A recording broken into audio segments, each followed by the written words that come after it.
Hello and welcome to the Investor Master Series. My name is James Boyd. Alongside me, my good friend Barbara Armstrong in the chat. We welcome all of you. Hopefully you had a good Memorial Day weekend. And I was cooking at a local get-together for the neighbors. So it was fun, especially the kids were cooking and I was the supervisor. So it was fun. Good neighborhood get-together. Now, we'd like to welcome Ricebird, Bill, Wrong, Silas, Andrew, Elena, Grace, and many others. Welcome to all. Now just remember, you can follow Barbara and myself on X. There's our handles. First name, first letter in our first name is capitalized. Last name, first letter, capitalized, and CS. Okay. Also remember that if anyone reaches out and solicits, it's not us. Okay. We know that would not be us. Now also remember that when we get started here today, want to give us some important disclosures. When we talk about options, remember options carry a high level of risk, not suitable for all investors. The information provided here is for general informational purposes only. And also remember that Schwab does not recommend the use of technical analysis as a sole means of research, okay? As we'll see here today, there's other types of analysis that we'll bring up here today. Now also, the paid money software application is provided for educational purposes only. That is a great resource. When I got started, there wasn't any paper money, okay? You started investing with real money and you didn't know what you didn't know. And then you use real money to find out what you didn't know. I mean, that's just what happened, okay? Now, also remember that investing involves risk, including loss of principal. And also remember that short options can be assigned at any time up to expiration, regardless of the in-the-money amount. And we're talking about American-style options here. And also remember that today our focus will be a little different topic. So we know in the world we have technical analysis, there's fundamental analysis, there's macro analysis, looking at like economic data. Today I'd like to really talk about intermarket analysis. And really, if you kind of think about what intermarket analysis is, it's really looking at different asset classes and how they correlate. So first off, now by the way, I want to kind of break this down. Now, this will initially be kind of like a little discussion at the beginning. And then what I want to do is kind of talk about different examples of it. And then what we're going to do is going to have a joint homework assignment. Now, in the world of investing, okay, so when we talk about intermarket analysis, we're talking about different asset classes. So if someone were to ask you a question, like what are some different asset classes, what would you say? Okay. Now, obviously, we normally would say, look, stocks. Now, we know that stocks are a asset class, but it's not the only one. And then we know with stocks, it could be US, but it could also be, and I'm going to use the word and abroad.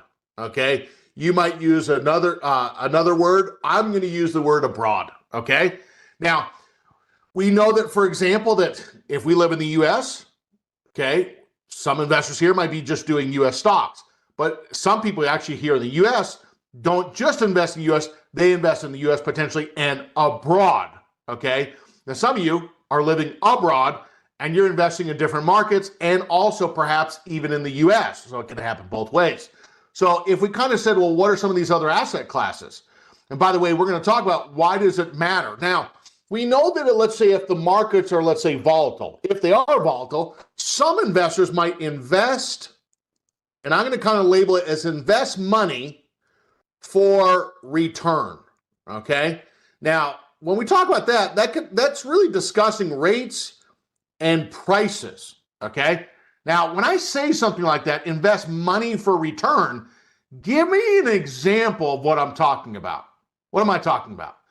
Well, I mean, most basic is we could say, look, I'm going to do like a CD, okay? It might be like a money market, etc., whatever, okay? Those are just some basic ones. You don't even have to go past that, but you could say those are just kind of to reference what we're referring to, okay? Which, by the way, if you go right to, let's say, right on the schwab.com website, okay, if you go to learn and you go to courses, okay, and if we went to learn and courses, what you're now going to notice is the second one down, third one, no, fourth, okay, is the income investing.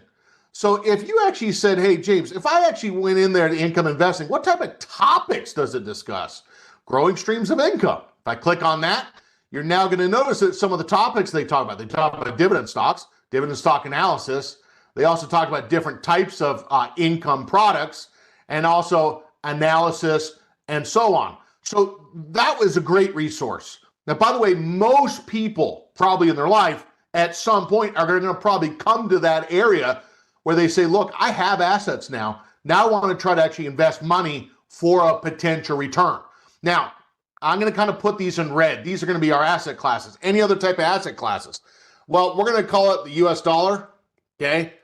And I'm going to label this and others, okay? I'm going to put that in red. We know that the US dollar kind of been quite interesting, okay?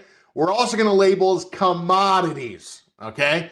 And when we say commodities, geez, you could go a lot of different directions on commodities, but I think you know what we're talking about there. We could also label this as real estate. Now, when we say real estate, this could just be real estate stocks in general. It could be like home building and so on. And the last one I'm going to put in here, okay, among other things, is I'm going to also put other. Now, when I say other, what do we mean by other? About 10 years ago, there was like a new asset class, and they called it the asset class. And when I heard them call it an asset class, I just thought it was blasphemy. Okay, now it could also be like baseball cards. It could be art and so on, okay? But other investments that are not tied to typically as much to what stocks do. Now, when we talk about these different asset classes, we're going to really call this intermarket, okay? Intermarket analysis. So the biggest thing about intermarket analysis, what we're really looking for is we're really looking at the relationships, okay? We're looking at the relationships, okay, between different asset classes. I'll move this over. So we're looking at the relationship. Now, the biggest thing is that we're trying to really see is we're trying to see a positive or negative correlation, okay? And from that, we're trying to get potential trade ideas, okay? And people trade those relationships. Now, this is kind of interesting. It really is. Okay. Now, I want to kind of talk to you. Let's kind of talk about some scenarios. I have about 7 or 8 examples of intermarket analysis. Now, I am not going to tell you that these are the only ones.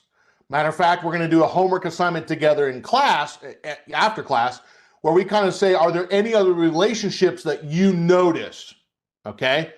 So I want you to imagine, for example, that the U.S. stock market was struggling. Okay. So example number 1, the U.S. stock market, and I'm going to label this so we can be clear. Okay. U.S. market is struggling. Now, if the U.S. market is struggling, what do investors do? Do they just say, look, pack it in, it's over, there's nothing good to invest in? What do? Well, if you join actually Connie's class on Monday afternoon, and you join Kevin and I or Ben on Friday morning, we talk about abroad. And so just overnight, as the U.S. markets have kind of struggled to some degree or have more volatility, we saw abroad investing, ex-U.S. and Canada hit a brand new high overnight. We also saw Europe hit a brand new high overnight. Now, what happens is we tend to just kind of think that the U.S. markets are the only markets. That is not true, okay? Now, whenever you invest in different type of asset classes, there's different risks associated with each. You should know what those risks are and be aware of that and say, is that something you might consider? Now, we know that, for example, in the U.S. market, if the U.S. market is weak, they might go abroad. If the abroad market is actually weak, they might go more U.S., okay? And for the last 10 to 15 years, it's been really the U.S. dominating the abroad markets, okay? Now, so that's first. The second thing I really want to bring up is when we talk about, let's say, if the U.S. market is struggling, okay, they actually might go abroad. If the And it also vice versa with that, we'll just kind of say is if the US market is strong, the abroad market might weaken. Now, the biggest actually thing is when we go back to the second, if stock markets, and I'm going to say stock markets in general, okay, are more volatile, where might investors go? Where might they go to? Because remember, stocks aren't the only asset class.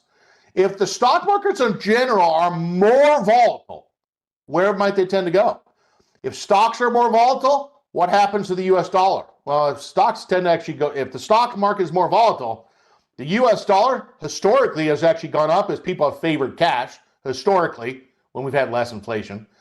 If the stock market has been more volatile, we know that some investors like to potentially go to commodities, probably targeting gold. It's hit 3,500 an ounce.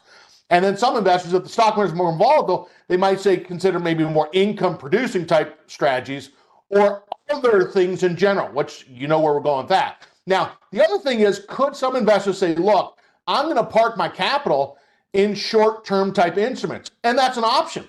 So if the stock market is more volatile, the investor might say, look, I'm going to invest money for a potential return.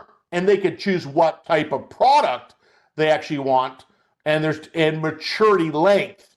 Okay. So that's the second thing. If the stock markets are more volatile, that does not mean that someone can't try to go out there and find a return. Now, if we actually went to, let's go back to this page, go to the trade tab. What you're now going to notice is if we went to trade bonds, I'm not talking about bonds per se, but what you're now going to see is if I look at this and just need to click I agree when I read that, but what you're now going to notice is when I click on that, it's going to really allow us to kind of see what are the interest rates. This is really what I want to get to, okay? So when you look at this, you're now going to see interest rates over time based on the product. And this is very important, okay? What the rates are can be dependent upon what's happening in the stock market, among other things. That's a place I want you to be made aware of as well.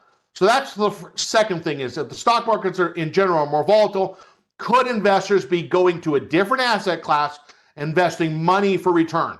Major point here, it's not just about stocks. If stocks are more volatile, some investors might go to the commodities like gold, and they might say, look, I'm going to look for a little safe haven. You know where we're going with that. Now, the third thing I want to really bring up here is I want to talk about, let's kind of bring up how do we see the correlation? Let's kind of now bring up the US dollar and kind of what we just talked about, a commodity like gold, okay? Example given. Now, how can we see this correlation, okay? Well, three ways, okay? So if we actually pulled up, let's go ahead and actually just pull up SPX. And if we pull up the SPX on the chart, what you're now going to notice is we're going to look at, let's say, in this example, we're going to pull up DXY. The DXY is the US dollar, okay? Remember, when we talk about intermarket analysis, we're talking about correlation between asset classes. Why does it matter? Well, because if one asset class goes a certain direction, it might cause another asset class to go a different direction, or maybe it's correlated. So when we talk about correlation, there can be a positive correlation, meaning they're doing the same thing, or there could be an inverse correlation or no correlation, as we will see. So if I type in the $ DXY, it's just pulling up the dollar relative to a basket of currencies. All right, fine. Now, if we go to where it says studies, and we go to studies and we go to, let's say, add study, this is where we're going to see the correlation. Now, if I actually went into, say, add study and say, can you compare the US dollar compared to, let's say, the gold and silver basket? All right, well, let's use example given XAU. Now, when we look at this, we want to look at the candlestick, okay, chart and compare it to the line chart. The line chart is going to be showing gold and silver. Let's pull this up. Now, when we look at this, if they kind of show opposite of each other, then you're probably going to make the conclusion that there is more inverse correlation. So in other words, what is the candlestick chart? The candlestick chart is the dollar basket. And what you're now going to notice is, if we take a look at this, what is in that purple color? That is gold. What you're now going to notice is, if we look at some of the recent runs, as the US dollar went up, where did gold go over the same time period? Well, gold went down, okay? So there's gold in the purple color. The candlestick chart, that's the dollar. As the US dollar actually went down, where did actually, for example, gold go? Well, it went opposite. And if you're kind of seeing those opposite relationships over time, that's what investors call inverse correlation. So they're trading the correlation. Now, James, if the dollar goes down today, should gold be up today? No. Look, it's not that opposite, okay? It's not that exact. It's really the relationships over time, okay? There's other factors that come into play. But you're thinking, could the correlation over time be inverse, like it has been on gold in this example? Now, the big thing is, so first off, if you saw the US dollar go down, that's why some investors have been comfortable and confident to trade the direction of gold, knowing that correlation, okay? Now, if we went back to and said, okay, so what should we know here? Well, the investor would be watching what the dollar is doing and saying, could that actually be a potential setup? Now, when we say actually gold, we could also say silver as well. Now, I want to kind of show you something a little different, okay? We're going to keep the dollar here, and then what we're going to do is we're going to right-click on that line, and we're going to say, look, edit that. Now, what I want to do is I want to edit it, and I want to look at the US dollar and compare it to oil, okay? Now, when you look at oil, what's a ticker symbol for oil? One of them. Well, one of them, which is not in the drop-down box, we'll use /CL to really kind of use we're going to look at the oil price, okay? We can't use the energy sector because that's not the oil price, okay? Now, if I was going to look at this and go apply and then okay, now tell me what you see in terms of the relationship. Now, what you're now going to notice is the candlestick chart is the dollar basket. Same thing. The purple line, that is oil price. Now, if I were to zoom in on this, what would you say? Has there been more of a positive correlation or kind of an inverse correlation? Well, if you kind of looked at this, it kind of looks like the lines are kind of pretty close together, okay? Now, if they're actually moving kind of close together, you would actually say, hey, if the US dollar actually goes down, okay, the crude oil has been showing a relationship to also decline as well. So if the investors saw the US dollar was declining, they might say, James, I'm going to go bearish oil itself. They might even try to go bearish oil stocks or the sector in general. Does that make sense? So that I'm showing you an example of like dollar and gold as far as inverse, but then I'm also looking at the relationship of the dollar and oil being kind of, as of right now, more of a positive correlation. Now, James, are there times where the US dollar has gone up and oil has gone down? Yes. So that's why you need to be aware of kind of looking at this and kind of saying, okay, what type of, do we have a positive or an inverse correlation, and what is it doing now? Now, the other relationship I really want to bring up here is I'm going to bring up, let's say, another relationship, two more, and let's kind of, we're going to look at examples, okay? I'm going to bring up the crude oil chart, okay?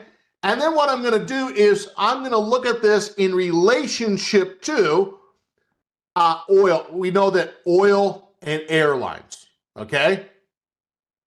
Now, I'm going to right-click on that purple line, and what I'm going to do is I'm going to use Delta as a proxy for the airlines. Now, could you use another ticker symbol that might be more fair for the industry group? You sure can, but I can't, okay? So I'm going to use Delta as our proxy. Now, if we looked at, let's say, examples here, you're going to notice that if we looked at the oil price, as oil went up, the candlestick chart, where did airlines go? Airlines went down. Now, what you're going to notice is oil, the candlestick chart, went down, where did we actually see that, for example, airlines in purple, where did they go? They actually went up. As oil was flat, you actually saw airlines kind of trading flat as well. As you saw oil go up, we actually saw airlines go up as well in the shorter term. And then you actually saw more of a kind of a correlation where they both went down, okay, where the correlation did not hold. And then lately, as you've been seeing oil go down, you've been seeing airlines as proxied by using Delta, okay, Delta Airlines, okay? So is it always positive correlation? No. Is it always inverse correlation? No. You got to look at it and say, is that correlation changing, okay? Now, historically, if you said, hey, look, if oil goes up and if it goes up more steeply, there tends to be a more inverse correlation between oil prices and jet fuel and just oil in general. Now, I got to kind of, let's kind of look at this and kind of look at, let's look at some examples here, okay? So first takeaway is, let's go back to this and let's make sure we make this point extremely clear. What is the purpose of looking at different asset classes? We want to look at the relationships. From those relationships, we can see positive or negative correlation or no correlation, and we're actually trying to see potential trade ideas. Now, I'm just going to say this for myself. I mean, the longer that I've invested, the more interesting this really is. Now, when someone's first getting started, their world is stocks, okay? Now, this is Investor Master Series, not Investor First Day Investing or Investor Associate Series or Investor Bachelor Series, Investor Master Series. So if we're talking about Investor Master Series, we should at least have an understanding of what are some of those different asset classes and how can we see the relationships. Speaking of that, let's say the investor said, James, I'm in the world of stock investing, and I want to kind of take with what we talked about today and kind of use it and see if there's some correlations. Let's look at some examples, okay? Now, example given, I'm going to look at a stock, and by the way, I'm going to type in the symbol NVDA, okay? Now, if I brought up NVDA, whatever I type in the top left, that's going to be the candlestick chart. Purple line, we can still use it. Just take Delta out, right click on it. And then what we're going to do is, now if I said to you, what do you think NVIDIA is correlated to? Is it correlated to real estate? Is it correlated to other asset classes perhaps? Is it correlated to maybe the NASDAQ, the sector of the technology, et cetera? If I brought up just NDX in general, okay, click on apply, and then, okay, so what is the purple line now? The purple line is the NASDAQ. If I pull this up, if we saw more positive correlation, you're going to see that these lines are almost on top of each other. And by the way, you could take the moving averages off. But as the chart goes up, which the candlestick chart is NVIDIA, the purple line is the NASDAQ.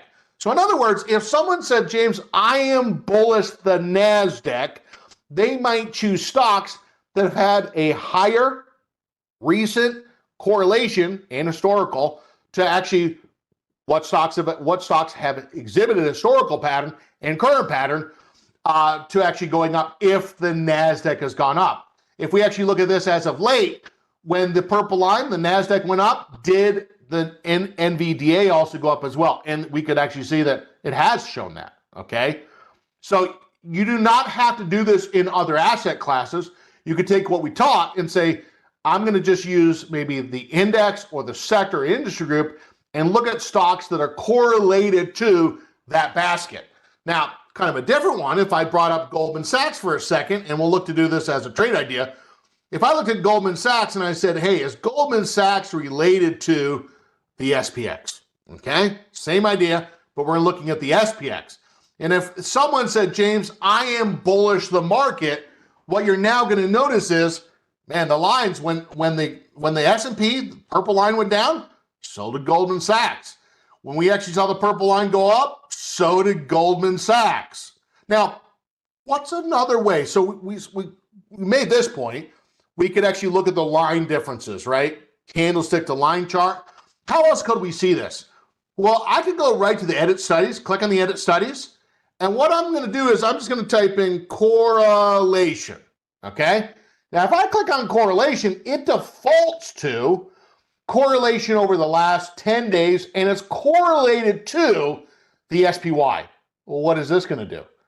It's going to kind of give us a different view, and it's going to show us positive, negative correlation on a stat basis.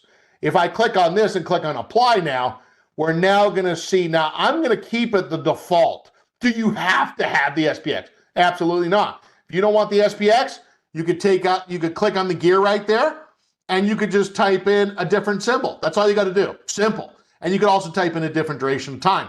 Click on OK. Now, what this is now going to do is I back this off. Remember we said when you look at correlation, there's finite numbers here.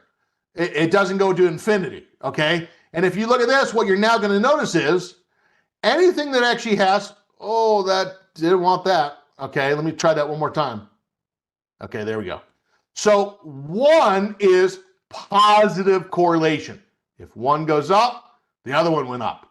Okay? Now, -1, it's oil and water.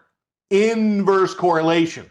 Now, if we looked at this over time, it's charting what the correlation was over time. And what you're now going to notice on Goldman Sachs is, for most of the time, it really had at least a 0.5 correlation or higher. Very, very, very rarely did it have more of a 0 correlation or inverse correlation. Okay? We'll bring it back to gold in just a moment.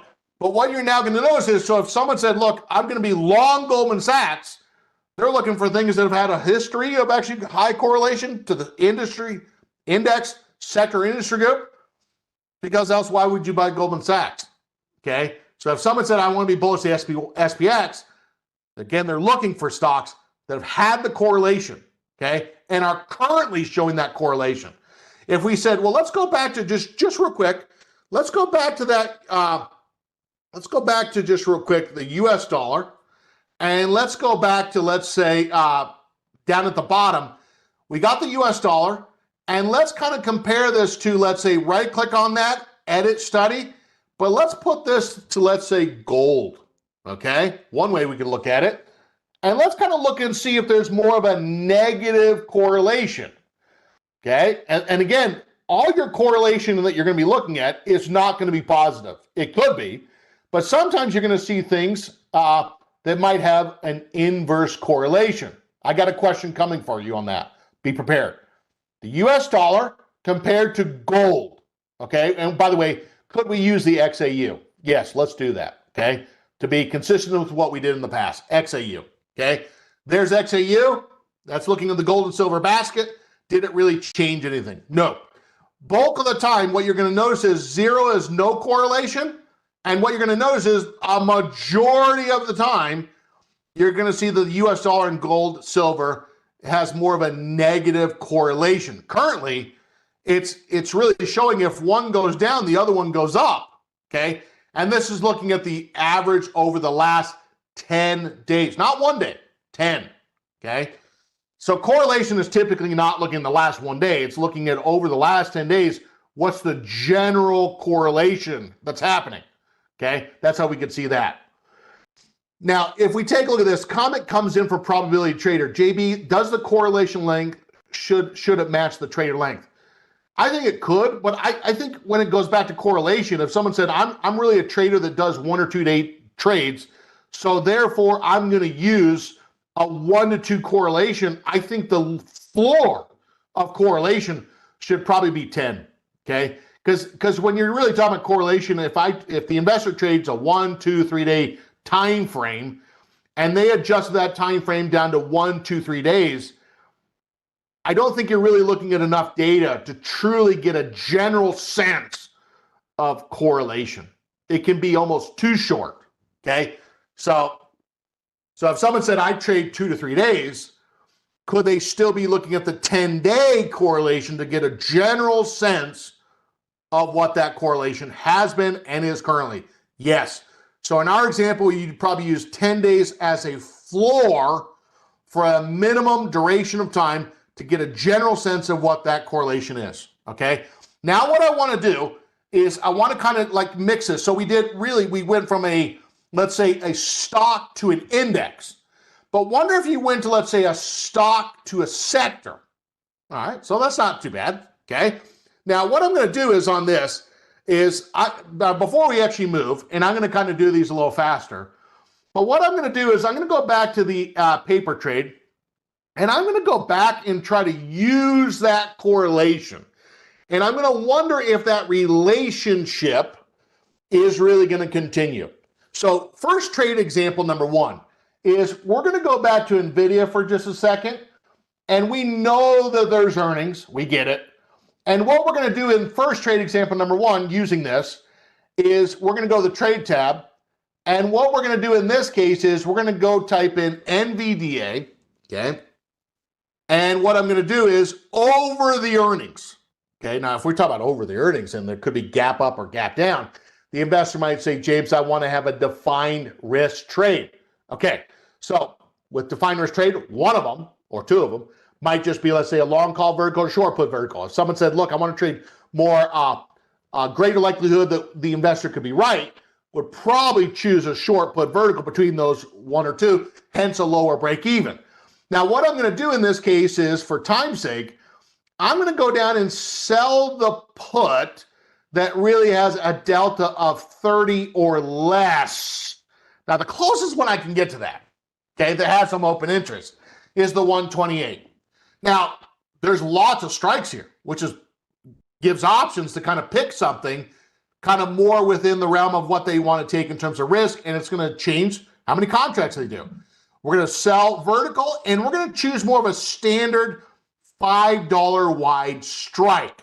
Now, we could say we want to choose a $5 wide strike, but I also want to verify with my own eyes that what's that open interest and what's that bid-ask spread. 2 cents there, 10 cents there. Now, the liquidity now does not mean the liquidity tomorrow or in a week from now. So we need to understand that. That's why the liquidity on the stock is important, because if there's liquidity on the stock, that at least kind of gives us a better chance, not 100%, not 100%, that those options might have liquidity, okay? Now, what we're gonna do in this case is we're gonna do a short put vertical over the earnings, selling the 128, buying the 123, there's the credit, and we're now gonna see what the maximum loss is. And whenever the max loss is greater than the max profit, you know your trading probability, and we can see what the break even is. And we can see the credit less the commission. We're gonna send that order. Now, what I'm also gonna do is let's kind of talk about this, okay? So in our first example, I gave NVIDIA to the NASDAQ. Second example we gave was Goldman Sachs to the SPX, the stock to the index. Now, the other example that I'm going to give now is a stock to the sector. Now, James, hold on. I thought when we talked about intermarket analysis, we were talking about stocks in relationship to maybe these different other asset classes. That's true. But the big actually thing is I want you to get started in practicing, because if you could do it with stocks, then you could just, instead of comparing a stock to an index or a sector, you could just punch in different ticker symbols that is going to look at other asset classes. I mean, that would be the natural progression, wouldn't it? It would. Now, let's go back to an example, Palantir, PLTR. Now, Palantir, now on many stocks that we actually see here today, if I pull this back up to Palantir, okay, PLTR, you're going to see that there's a lot of stocks that have kind of been in this pullback so far, right? Now, Palantir is a technology stock. And if we kind of said, well, what is it correlated to? Okay. Now, I just want to kind of tell you this flat out, okay? What portfolio managers see is they'll have a list of stocks and they'll say, okay, let's say Palantir. And by the way, you could do this yourself, okay? You could script it as well. You could say, look, Palantir, I want to know, is Palantir correlated to the Dow? Is Palantir correlated to the SPX? Is Palantir correlated to the NDX? Correlated to the technology sector? And what portfolio managers will get is they'll get a reading. and it puts it in a table format. So in other words, it will look like this. Palantir, it will say, hey, look, 0.52 for the Dow, 0.78 for the S&P 500, 0.91 for the NASDAQ, and 0.94 for the technology sector. So that's another way you can read it on a table format. By the way, it wouldn't be hard to script it either. So in the first row, you can actually see Palantir. And you could also, for example, say, look, I'm going to put in a different ticker there and another one there. And you're seeing what they call a correlation matrix. Okay? This is how the portfolio managers see it. And what they're trying to do is they're trying to pick stocks or other asset class to other asset classes, etc., that have had and currently have the higher correlation. How many of you have seen that before, a correlation matrix? And usually what it has is it will have down the line, like a diagonal line, and the ones that actually have a one-to-one correlation is when it's correlating Palantir to itself and so on. You've seen that before. Okay, they're quite a few times actually on X. But this is actually how investors in a table format are seeing what does it have the greatest correlation to, okay? Now, what I'm going to do in this case is I'm going to bring up Palantir. Now, we know that Palantir, we've talked about it historically among MicroStrategy and others. We're going to bring up, let's say, Palantir. And let's say the investor said, James, on Palantir itself, one of the investors said, James, I kind of think the stock might kind of be something where it's in a continuation phase. And the continuation is where we had the prior high, fell back down, ran back up, and then flattened here. Now, what you're going to notice is as we flattened or kind of had some red candles, we've continued to make higher lows over time. Some investors might say, James, this kind of looks like a cup, and could it be in a continuation phase? Jay Richardson says, I have not seen a matrix. Oh my gosh. Okay, Jay Richardson, where have you been? I'm just joking. Let me actually post one, okay? But and also, by the way, you can go to the Market Watch, and obviously on the Market Watch you can have a list of stocks, of course, and then on the column headings you could list Dow, S&P, NASDAQ, and a sector example given, and by the way, other asset classes, and it's going to give us a reading of what that correlation is. If you like that, I can make that. I don't have that on the paper money account, but that's pretty easy to do it, okay, to say the least. Now, if we take a look at this, and by the way, that's a kind of a simpler way to say, what is it really correlated to? What has it been correlated to? Now, what I'm going to do is on Palantir, let's say the investor says, James, I actually think maybe the stock might try to go higher. Now, what I'm going to do is I'm going to go in and let's kind of say the investor says, look, Palantir has really showed a pretty good track record of actually being, let's right click on this and let's not change it to the SPX, change it from the SPX to the NASDAQ. Now remember, the purple line again, that's going to be the NASDAQ.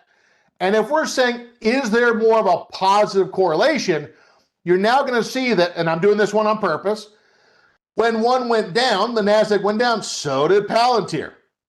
When the NASDAQ went up, so did Palantir. Now, what do you notice in the last couple days? What do you notice in the last couple days? I'm doing this on purpose to show you how that correlation can change. Well, as the NASDAQ has actually gone up, okay, right there, NASDAQ, there's been an inverse correlation, okay? There's been an inverse correlation. So first off, let's kind of answer that question. Why would someone want an inverse correlation? Let's say they actually said, James, I believe the S&P and the NASDAQ is going to be a little bit more volatile. They might try to go out and find stocks, asset classes that have shown a history of kind of being more opposite to what the index or whatever you're looking at is currently doing and has done. Now, can that relationship change? Sure, and that's what that is plotting on the bottom as well. Now, can that relationship, if the NASDAQ starts going back higher and maybe the other asset class starts going up as well, you probably know what we're referring to. If that other asset class actually starts to go to the upside, could that start to go more in line with what it's done historical? That's the idea. Now, is that a guarantee? Nope. Okay.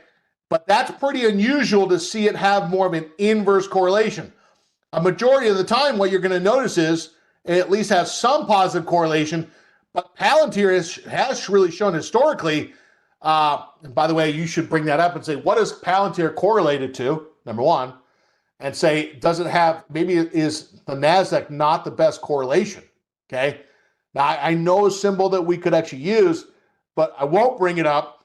But what you're going to notice is, and by the way, when you look at this, and this is probably should have made us think about this, the correlation I was talking about, by the way, I just caught that. Sorry about that. This is gold. And that was kind of a little awkward to see it so negative. Well, let's pull this up. But nevertheless, the chart, when we actually pull this up, it has some correlation. So this red line, and my mistake, that is actually to gold. That makes more sense, that it's that negative.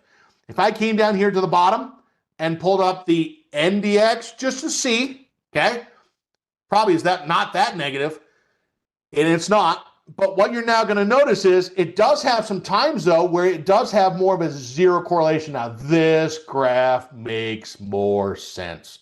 Yeah, BJ, thanks for that. Okay.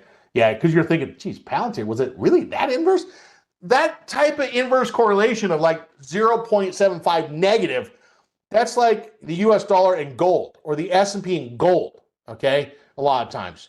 So now, if we went back to Palantir, in our trade example, what we're going to show is we're going to practice buying the shares of stock, okay? Palantir. Does every trade have to be a stock option? Of course not. It doesn't have to be an option position. Now, one of the nice things about using this chart is these are trend candlesticks. And the trend candlesticks can be helpful because we can see the pullback, and the purple and orange colored candlesticks, those are the pullbacks, okay? Now, we can kind of look and see on the price to see where the pullback is, but really it's helpful in seeing the markers for where the higher lows are over time. You want that chart, I'll share that with you, okay? But let's say the investor says, James, I want to go long Palantir, and I want to set the stop below, okay, that 120-ish area. Now, so if the investor said, why are they investing in Palantir? Well, Palantir has showed a relationship to the NASDAQ. It's also showed a historical relationship to the other asset class, okay?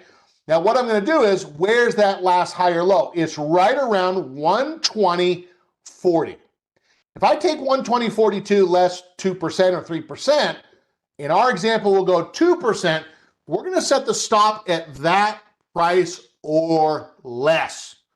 Now, when I say that's that price or less, we're saying, look, if it goes to 118.01 or less, sell the stock. It's not guaranteeing it's going to be exactly filled at that price. It's going to be triggered to be sold, okay? And it's really going to be about 51 shares of stock, okay? Now, James, I vaguely remember you telling us about a homework assignment. What is that homework assignment? Okay, the homework assignment that I collectively want us to do. So some of the relationships we talked about was a stock to an industry group, a stock to a sector, a stock to an index. Those are the most basic relationships. You don't need schooling on other asset classes. That's just correlation to the index, the sector, the industry group. That should be like the natural progression, okay? Now, what I also like us to do collectively as a group, in your investing experience, what other correlations have you seen? Now, one other correlation I did not even mention, but if we had more time, I would. What about correlation between interest rates and home building? And I'll just say this one in closing, okay? So if I pulled up, let's say, TNX CGI, which is going to look at the interest rate over time, and if I said, hey, let's take the purple line up top, and I'm going to use Toll Brothers as kind of like the proxy for home building. And what you'll kind of notice is it's kind of what you would probably think. As interest rates fell, we actually see Toll Brothers actually go up. As we actually see, for example, interest rates, the candlestick chart go up, we see Toll Brothers going down. Interest rates fall down, Toll Brothers up. Interest rates actually kind of flatten off and the economy weak, Toll Brothers actually kind of down a little bit. So that's just an example, okay? And we would need to change this down here to actually change it to the symbol that we want, etc. But what I want us to collectively do is to kind of make a list of relationships. So next week, what I would expect from your side is, can you kind of look for relationships yourself? And we're going to make a list. So when we see different things happening, could that give potential investing ideas? That way, we're not going to be slow in seeing those potential trade or investing opportunities. We're going to identify the scenario and say, what tends to happen? What relationships, correlation have actually been there? And are they still there? Now, this analysis we really did here today is what's called inter-market analysis, where we actually look at how the stocks might be related to other asset classes and really measuring the correlation. Now, I'm out of my time here today. It's the saddest part of this whole session. But remember, with what we talked about here today, it was done for example, illustrative purposes only. I will share that transcript in the chat in just a moment. I'm going to copy and paste it. Also, stay tuned for Cameron May's webcast coming up right at the top of the hour, and Barbara will be coming up later in the day teaching technical analysis. This has really been the class on Investor Master Series as we talk about inter-market analysis. Thank you so much. Take care. Bye-bye.